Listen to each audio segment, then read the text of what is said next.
Now, we're all familiar with the story of the three little pigs where the wolf would huff and puff, but he couldn't blow the brick house down. Well, you're about to meet a group of engineering students who really plan to blow down a brick home. Yep, but they're going to mimic the force of a tornado without using any wind at all. And this is something that's never been done before. Tornadoes unleash deadly, powerful force. One of the first failures, one of the most vulnerable parts of a house is the roof. The wind wants to lift it up, and often in storms we see that come off first. What happens though when the roof is off is that the walls can collapse, and that's what's more likely to kill people. Professor Greg Kopp and his students want to save lives. This engineering lab is their ground zero. So what we're studying today is what it takes to actually make the walls collapse when the roof is off the house. And believe it or not, no one's done this before. They want to make homes safer by seeing how exactly this house fails.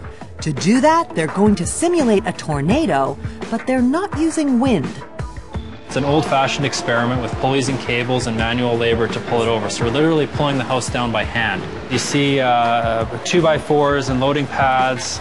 There's cables connected to them, and basically we're going to be pulling on those cables. The cables will get tight, pull the boards against the wall, and then the whole wall will be loaded. This is the master bedroom on the second floor. This is the windward wall. So we have the loading pads on the outside. The cables will pull the load in. You can see the complex paths we had to get it up to the levers so that we could actually pull the load. This is one of our load cells to measure the forces going through the cables. And from that we can work out what the force is actually on the wall. This is a displacement transducer. It's measuring how much the wall is going to move. We're just checking that the device is reading on the computer because we only have one shot at it. We want to make sure we get the data. They want to mimic the forces of 150 km/h winds, and then they'll keep pushing till they blow the house down. That should happen at EF2 or EF3. So this is one of our, we call it a come-along. And it's just a simple device that's going to pull on the cables. So we're actually literally going to pull the house down by hand. We're in the bird's nest where we're controlling the experiment from, so we're up above the center of the house. And we're, I guess, about 15 feet above the walls right now. Derek's working on the data acquisition system, so all the sensors in the experiment come through here electronically. All systems are go, but unlike a real tornado, this destruction has to be safe. This experiment is dangerous. Once we've begun the experiment, I want you to wear a hard hat when you come down because I don't want anything falling on anyone. It's slow going. Hours later, lots of tired muscles, and there's still no sign of the house giving in. What we're seeing right now is well, the house is moving a lot. Every time we move the pulleys a little bit, it's directly moving the house. One of the last come-alongs which we're using to apply the load reached the end of its run, so we have to readjust it and pull it down so we can add more load to it and keep it pulling.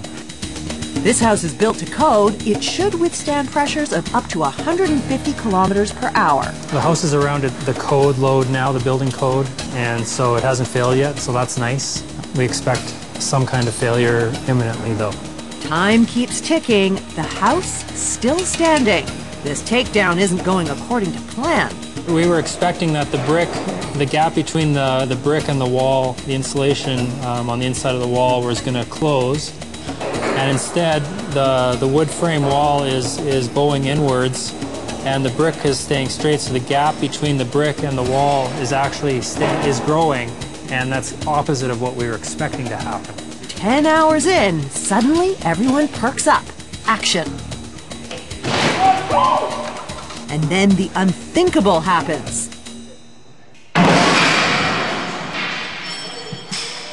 There's a come-along. There's a come-along. One of the steel cables broke. Thankfully, everyone's safe, and part of the house has finally collapsed. The failure occurred down here on the south side, as well as we saw significant movement, especially down in the southeast, but overall on the entire east wall we saw fairly significant movement.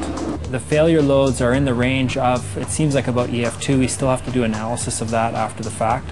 The failure here was very similar to what we see in tornadoes. We weren't applying the real wind, but we know we had the real structure, and we know when the real structure broke.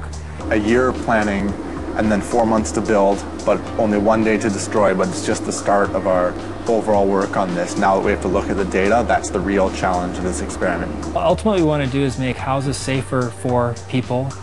Houses are where we shelter, it's where we live our lives. They're important, they're where we grow up, it's where our families are, and we want them also to be safe places. And I believe Canadian houses are actually really well built. This house performed better than I thought it was going to.